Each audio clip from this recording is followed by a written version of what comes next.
우리 9월의 말씀 3번씩 읽도록 하겠습니다. 시작.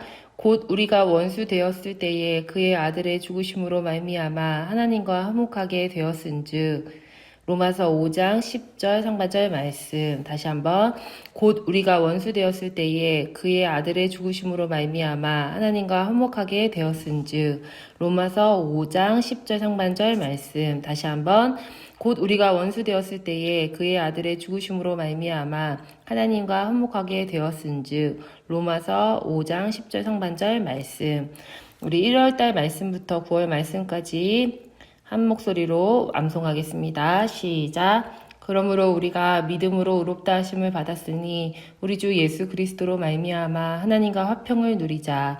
또한 그로 말미암아 우리가 믿음으로 서 있는 이 은혜에 들어감을 얻었으며 하나님의 영광을 바라고 즐거워하느니라.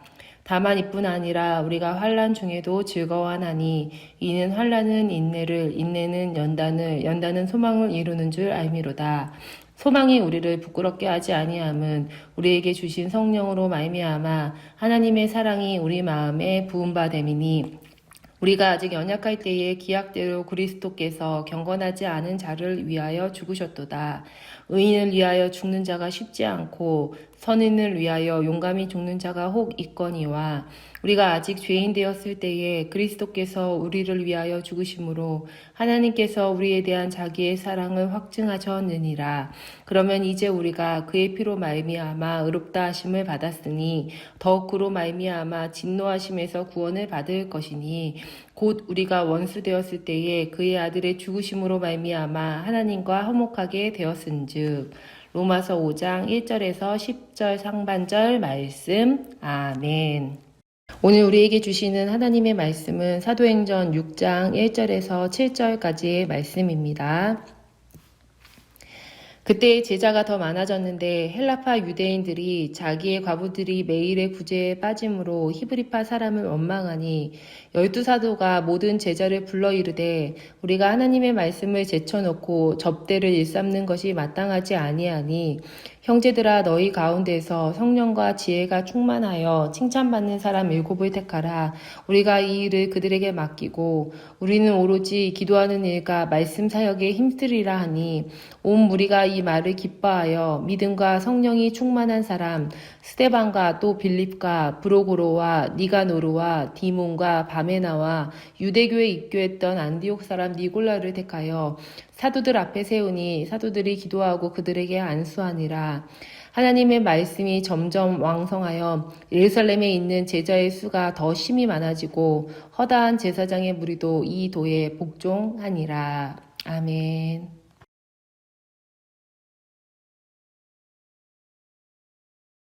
친구들 안녕. 우리 여러분교회 중고등부 친구들 한 주간 동안 잘 지냈지요? 전사님도 잘 지내고 있습니다. 벌써 9월달이 되어서 9월 첫째 주 예배를 이렇게 또 온라인 예배로 드립니다. 정부 방침에 따라 이렇게 드리고 있는데 다음 주는 어떻게 될지 모르겠어요. 우리 친구들 전사님이 단톡방을 통해서 공지하도록 하겠습니다. 공지사항을 잘 보고 다음 주 예배를 참석하면 되겠습니다. 중요한 것은 우리 친구들이 어디에 있든지 하나님께 예배드리는 일을 소중하게 생각하면서 주일을 성수하는 것이죠. 우리 친구들 오늘 귀하고 복된 주일 하나님 앞에 경건하게 귀하게 드려지는 하루 되었으면 좋겠습니다. 지난주 말씀을 한번 기억해 보겠습니다. 지난주에는 감옥에 갇혀졌던 사도들이 천사의 도움으로 탈출을 하게 되죠. 그러자 사내들인 공회원들이 화가 나서 그들을 죽이려고 했다고 했습니다. 그러자 이 사내들인 공회원 중에 한 사람이 일어나서 이야기를 합니다. 사람들을 조용히 시키면서 말을 하는데 그 사람이 누구냐? 바로 율법학자인 가말리엘이었습니다. 이 가말리엘은 굉장히 차분하게 이성적으로 사람들을 진정시키면서 이야기를 합니다. 너희가 이 사람들에 대해서 어떻게 하려는지 조심하라 라고 말하죠. 그러면서 예전에 드다라는 사람과 갈릴리의 유다라는 사람도 일어나서 많은 사람들이 그들을 따랐지만 그들이 결국은 죽자 이 운동들이 다 흐지부지해지지 않았냐 라고 설명합니다.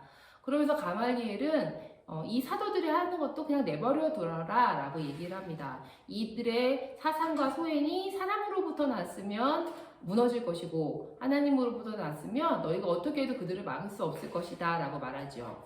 여기서 보면 가말리엘이 굉장히 지혜로운 것처럼 보이지만 사실은 지혜로운 게 아니었다라고 전도사님이 이야기했습니다. 그 첫 번째 이유는 가말리엘은 이 사도들의 성령 운동을 예전에 실패했던 드다나 유다의 반란처럼 생각했다는 것이었죠. 하지만 이 성령 운동은 하나님이 이끄시는 일이지 사람이 이끄는 일이 아니었습니다. 가말리엘은 굉장히 지성적인 사람이고 엘리트였지만 하나님이 역사하시는 운동을 바로 보지 못했습니다. 사람의 지혜는 있을지 모르지만 하나님의 지혜는 없었던 것이죠. 두 번째로 가말리엘은 모든 사람들을 수용하기 위해서 이것도 옳고 저것도 옳다라는 그런 중립적인 입장을 취했지만 그런 입장으로는 절대로 진리를 선택할 수 없다는 것입니다. 이것도 옳고 저것도 옳다. 이것이 오늘날 다원주의 사회의 원칙이지만 진리는 반드시 하나입니다. 가말리엘은 모든 사람들을 다 수용하고자 해서 중도적인 입장을 취했지만 그것은 가말리엘로 하여금 절대적인 진리로 이르지 못하게 했다고 했지요. 그리고 또 세 번째로 가말리엘의 실수는 가말리엘이 이야기한 대로 이것이 정말 하나님으로부터 난 것인지 사람으로부터 난 것인지를 살펴보지 않았다는 거예요. 이 성령운동이 시간이 지나면서 점점 사그라들지 않고 예전에 유다나 드다의 운동 같지 않고 점점점 커졌단 말이죠. 이 도를 믿는 사람들이 점점 늘어나고 이 능력이 더욱더 나타나고 교회가 더 많이 세워졌다면 가말리엘은 한 번쯤은 고민해 봤어야 돼요. 이것이 정말 하나님으로부터 나온 게 아닐까라고 생각했어야 하죠. 하지만 가말리엘은 정말 이들을 상관하지 않고 내버려 둡니다. 그리고 정말 예수님과 상관없는 인생을 살다가 그렇게 예수님 없이 인생을 마감하게 되죠. 우리 친구들은 이렇게 되지 않기를 바랍니다. 학식이 뛰어나고 인품이 뛰어나고 모든 사람들에게 존경과 인정을 받는 학자라 할지라도 예수님과 상관없는 삶을 살면 아무 소용이 없습니다. 우리 친구들은 예수님 주변에서 소송거리는 것이 아니라 예수님과 직접적인 친밀한 관계를 맺는 그런 인생 살아가기 바랍니다. 그리고 오늘은 이제 그 이후의 말씀입니다. 초대교회는 처음에는 오순절 다락방에 모인 120명의 사람들로부터 시작을 했죠. 그런데 지금 사도행전 6장에 이르러서는 수만 명의 성도들이 있는 그런 큰 교회로 폭발적인 성장을 이루게 되었습니다. 그런데 초대교회가 여기까지 오는데 아무런 문제가 없이 그냥 쭉 성장만 한 것이 아니죠. 초대교회에는 외부적으로는 사내들인 공회나 사두개인들 같은 사람들의 위협이 있었고 또 내부적으로는 아나니아와 삽비라 사건 같은 그런 내부적인 불화 사건 그리고 오늘 말씀에서 나오는 내부적인 불화 사건이 또 있었습니다. 오늘 말씀은 이렇게 시작을 합니다. 6장 1절 말씀 함께 읽어볼게요. 시작. 그때 제자가 더 많아졌는데 헬라파 유대인들이 자기의 과부들이 매일의 구제에 빠짐으로 히브리파 사람을 원망하니. 아멘. 말씀 시작에 그때에 라고 나오죠. 이 말씀은 세번역 성경에는 그 시기에 라고 나옵니다. 이 시기란 어떤 시기이냐? 이렇게 사도들이 핍박을 받으면서 감옥에 갇혔다가 끌려갔다가 다시 풀려나고 그것을 반복하면서도 복음을 계속 전했던 시기에 그리고 제자가 더 많이 늘어났던 시기에 능력이 더 많이 나타났던 이 시기에 갑자기 내부적인 문제가 생겼다. 교회 안에 문제가 생겼다는 것이죠. 성경을 보니까 헬라파 유대인들이 있는데 이 헬라파 유대인들이 헬라파 과부들이 매일의 구제에 빠지는 것 그러니까 구제에 빠진다는 것은 구제를 열심히 한다는 것이 아니라 구제에서 제외가 된다는 소리예요. 헬라파 과부들이 구제에서 제외가 되는 것을 보고서 히브리파 사람들에게 원망을 했다라고 말을 하고 있습니다.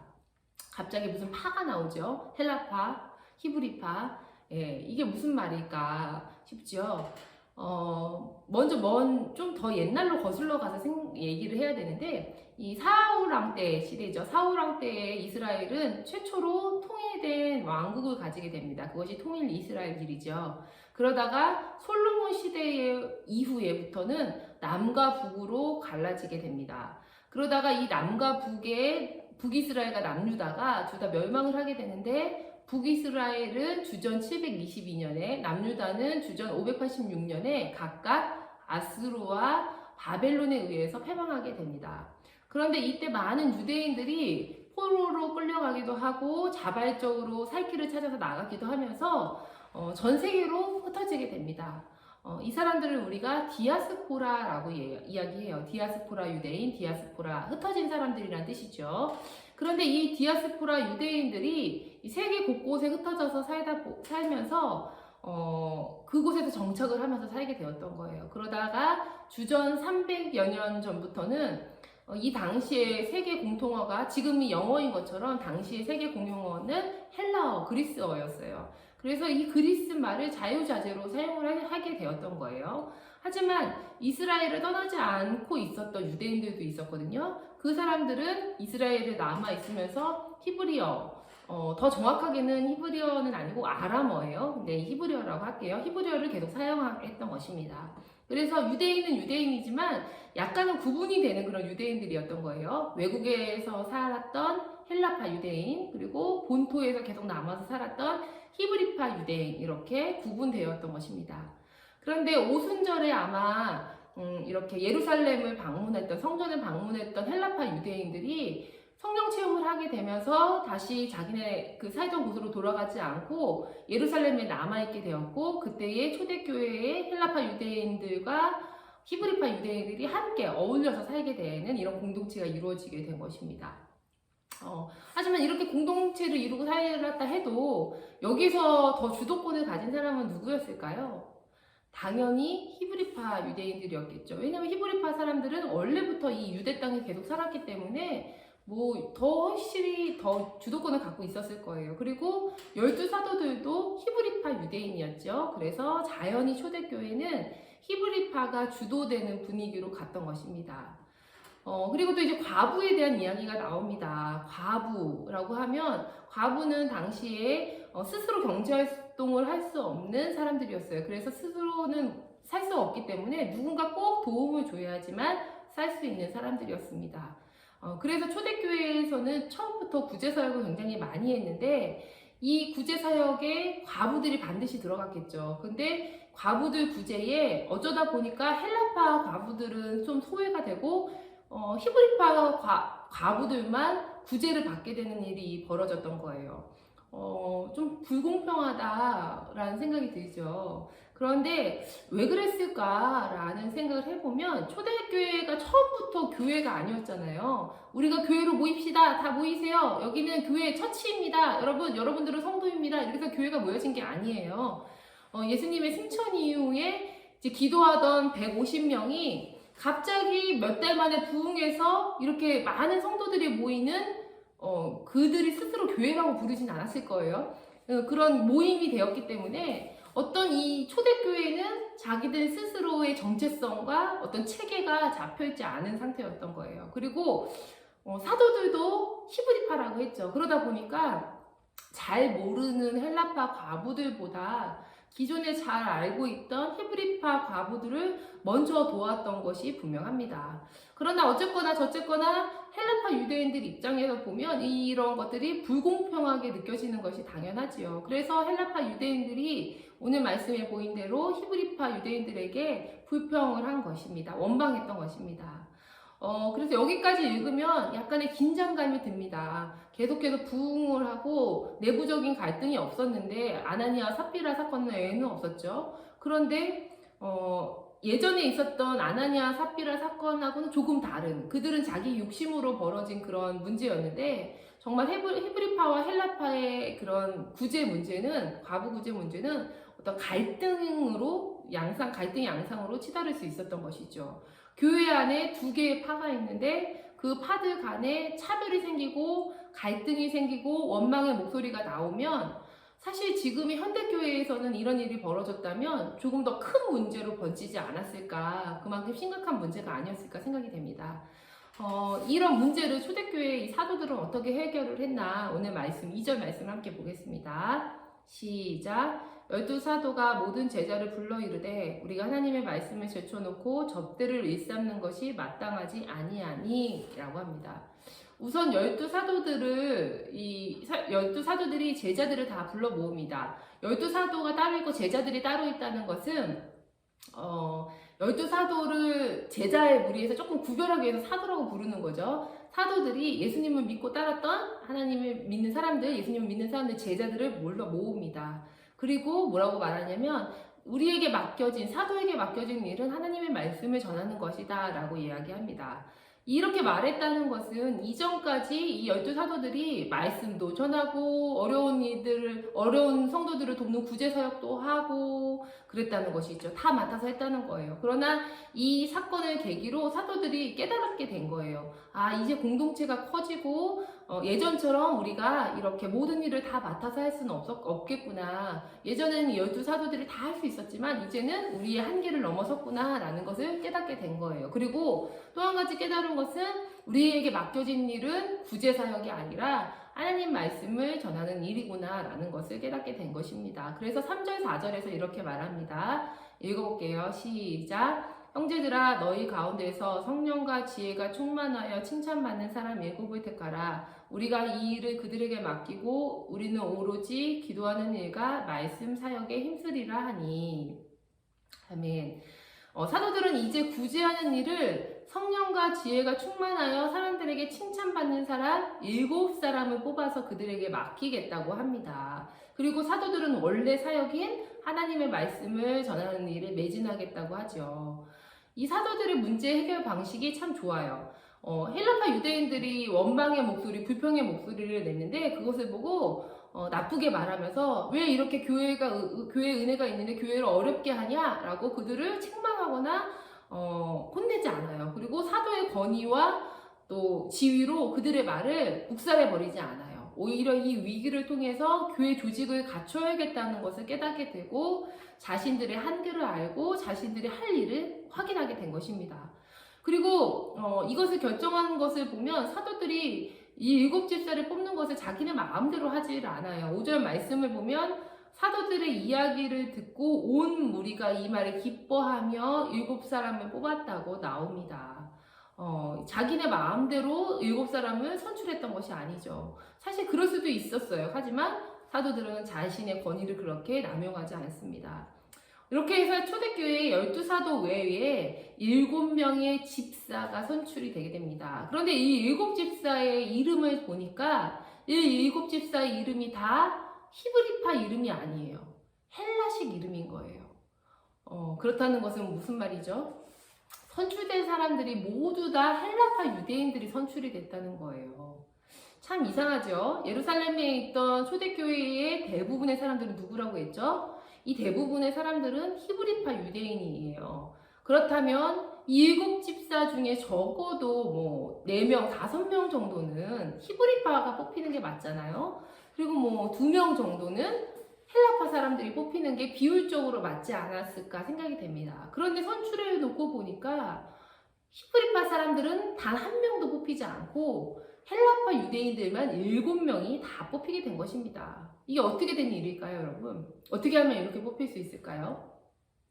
그것은 히브리파 유대인들이 소수인 헬라파 유대인들에게 표를 몰아주었다는 것이죠. 헬라파 유대인들이 교회의 전면에 나서서 사역을 할 수 있도록 히브리파 유대인들이 그들을 세워주기로 작정을 한 것입니다. 너무너무 아름다운 일이죠.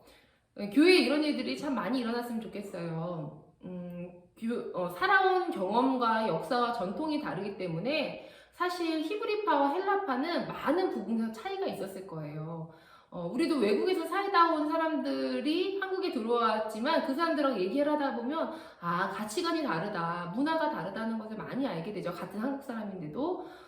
그래서 교회 안에도 그런 경우에 문제가 많이 벌어지는 걸 봤어요. 교회가 새로운 지역으로 이동하게 되는 경우에도 그런 일이 있었고, 작은 두 교회가 이렇게 합치게 되는 경우에도 전사님 그런 문제가 벌어지는 것을 보았습니다. 새로운 지역으로 이전하게 됐을 때에는 원래 지역에 있던 성도들하고 새로운 지역으로 이전해서 거기서 다니게 되는 성도들하고는 물과 기름처럼 섞이지 않더라고요. 그런 경우를 봤어요. 그리고 작은 두 교회가 병합을 하는데 A란 교회하고 B 교회가 병합을 하면 두 교회가 연합해서 어떤 일을 잘 하지 못하더라고요. A 교회 사람들은 성가대 중심으로, 찬양대 중심으로 활동을 하면 B 성도들은 찬양대에 들어가지 않아요. 뭐 이런 일들이 비일비재하게 일어나는 것을 전도사님은 많이 보았습니다. 하지만 초대교회는 그렇지 않았다는 것이죠. 어느 파 중요하지 않았어요. 제일 중요했던 것은, 이들에게 중요했던 것은 하나님의 일, 주님의 사역, 복음이 전파되는 거였어요. 나보다 더 잘할 수 있는 사람이 있다면 그 사람을 밀어주었던 것이 초대교회였던 것입니다. 그래서 이렇게 해서 그동안에 한 번도 드러나지 않았던 헬라파 유대인들이 사도행전의 6장에 들어서면서부터 초대교회의 전면에 드러나게 됩니다. 사실은 정확하게는 전면에 등장만 하게 된 것은 아니에요. 이 사건 이후부터는 사도행전의 거의 대부분의 사역들은 헬라파 유대인들에 의해서 이루어지게 됩니다. 너무 놀랍죠? 바로 그 7절부터 그 효과가 일어나게 됩니다. 우리 7절 오늘 본문의 마지막 구절 함께 읽어볼게요. 시작. 하나님의 말씀이 점점 왕성하여 예루살렘에 있는 제자의 수가 더 심히 많아지고 허다한 제사장의 무리도 이 도에 복종하니라. 아멘. 12사도들만 사역할 때에는 남자만 3,000명, 5,000명씩 예수님을 믿고 세례를 받았다고 했어요. 우리가 그때도 굉장히 놀랐죠. 그런데 7집사, 헬라파 사람들이 함께 사역을 하자 셀 수도 없는 많은 사람들, 이제는 명수를 셀 수가 없어요. 3,000명, 5,000명 셀 수가 없으니까 힘이 많은 사람들이 죽게 돌아와 주님의 제자가 됐다고 얘기합니다. 놀라운 일이 벌어지는 거죠. 그리고 더 놀라운 것이 나옵니다. 성경에는 제사장의 무리도 이 도에 복종하더라 라고 나옵니다. 여기서 나오는 제사장은 대제사장 그룹은 아니에요. 당시에 예루살렘에는 8천여 명이나 되는 제사장들이 있었다고 합니다. 그런데 그 중에서 대제사장 외에 일반 제사장들은 굉장히 궁핍한 삶을 살고 어려운 삶을 살았다고 해요. 하지만 이들도 사두개인이었기 때문에 사도들하고는 굉장히 대척점에 있어서 굉장히 등지고 있는, 이렇게 등지고 싸우진 않았지만 이렇게 등지고 있는 대척점에 있는 사람들이었죠. 근데 헬라파 유대인들이 집사로 선출되면서부터 벌어지는 일이 셀 수도 없는 많은 사람들이 죽게 돌아온 것에서 모자라 이제는 제사장 무리까지, 허다한 제사장 무리까지 주님을 믿게 됩니다. 몇 명만 믿은 것이 아니라 허다한 사람들, 정말 많은 제사장들이 주님께 돌아오게 되었다는 것입니다. 헬라파 유대인들의 사역이 정말 대단하다는 것을 알게 되죠. 그런데 이 헬라파 유대인들의 사역이 여기서 끝나는 것이 아닙니다. 먼저 7장에서부터 누가 등장하냐? 집사 중에 가장 앞에 이름이 쓰여져 있던 스데반 집사가 나옵니다. 이 7집사 중에 한 명이었던 스데반 집사가 성경에 보면 성령과 지혜가 충만했다고 말하죠. 스데반이 많은 일들을, 기적들을 행하고 놀라운 일들을 행하자 이 사람이 이제 사내들인 공회에 또 잡혀가게 됩니다. 근데 그곳에서 담대하게 예수 그리스도를 전하다가 초대교회 최초로 돌에 맞아서 죽는, 순교하게 되는 일이 벌어지게 됩니다. 사람이 죽었어요. 교회가 막 성장하고 있는데 거기서 그 예수를 전하는 일 때문에 사람이 죽었단 말이에요. 그러면 일반적으로 생각하기에는 교회가 위축이 되어야 되잖아요. 전도 활동이 위축이 돼야 되잖아요. 그런데 아니에요. 이때로부터 예루살렘에 핍박이 이제 가해지기 시작되는데 이때 예루살렘 성도들은 뿔뿔이 흩어지면서 오히려 전 세계에 나가서 복음을 전합니다. 근데 이 전 세계에 나가서 복음을 전하다 보니까 어떤 사람들의 역할이 두드러지게 되었나?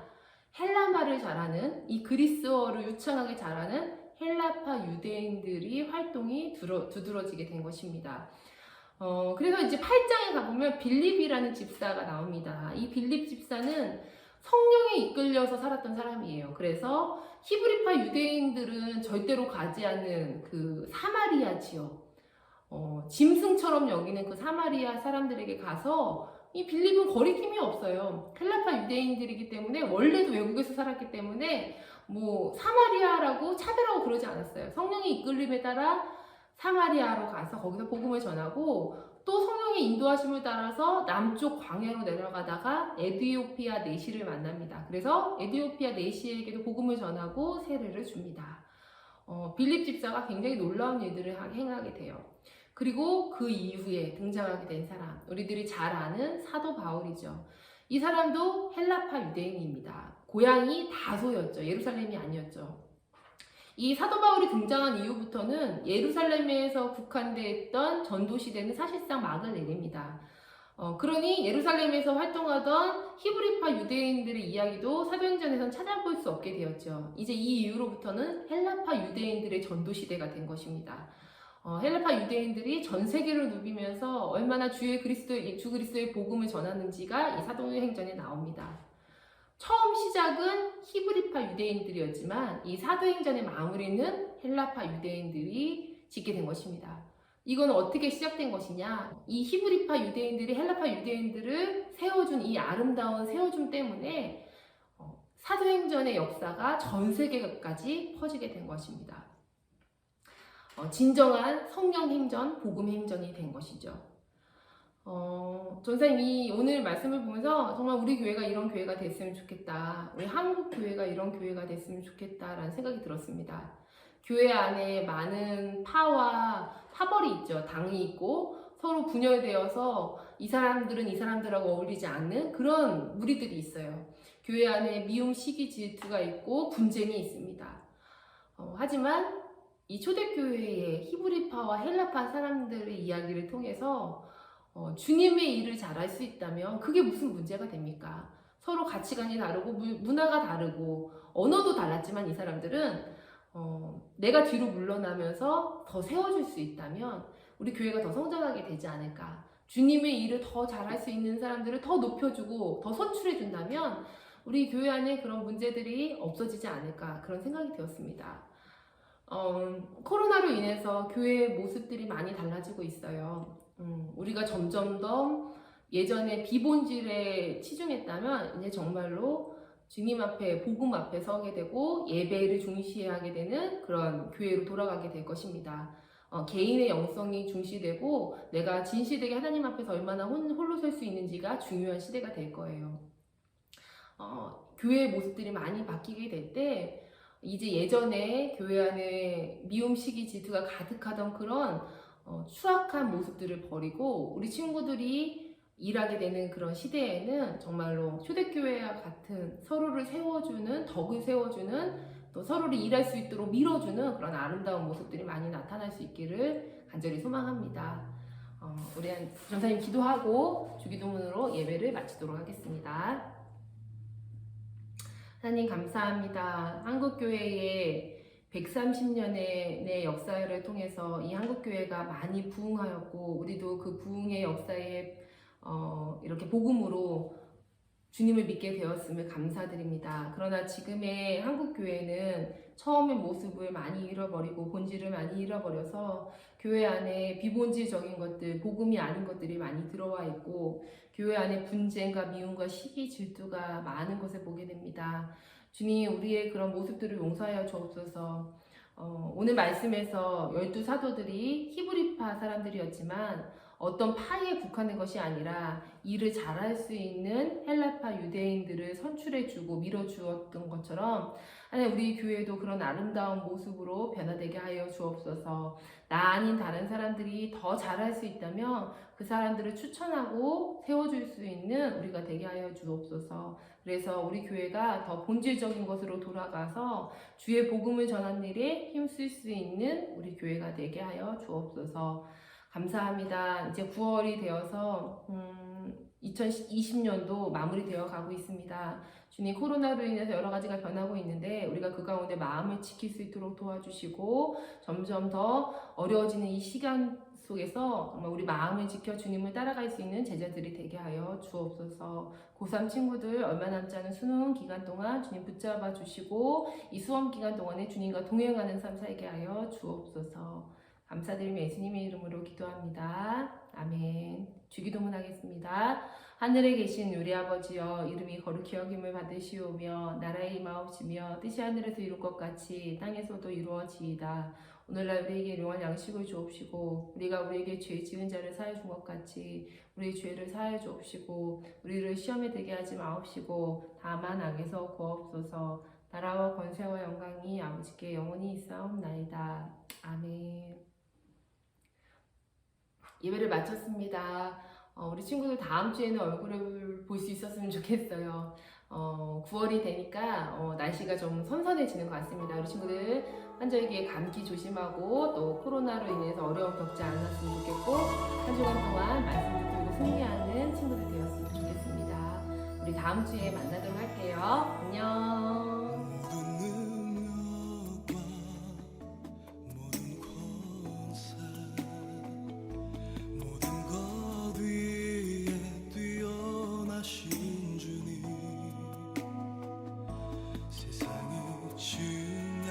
할 수 없는 지혜로 모든 만물 창조하셨네. 모든 나라와 모든 보좌 이 세상 모든 경이로움보다 이 세상 모든 값진 보물보다 더 귀하신 나의 주님. 십자가 고통당하사 버림받고 외면당하셨네. 짓밟힌 장미꽃처럼 나를 위해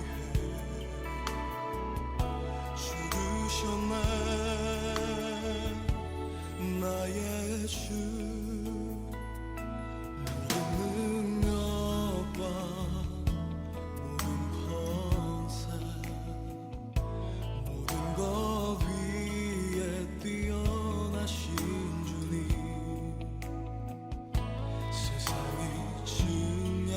할 수 없는 지혜로 모든 만물 창조하셨네.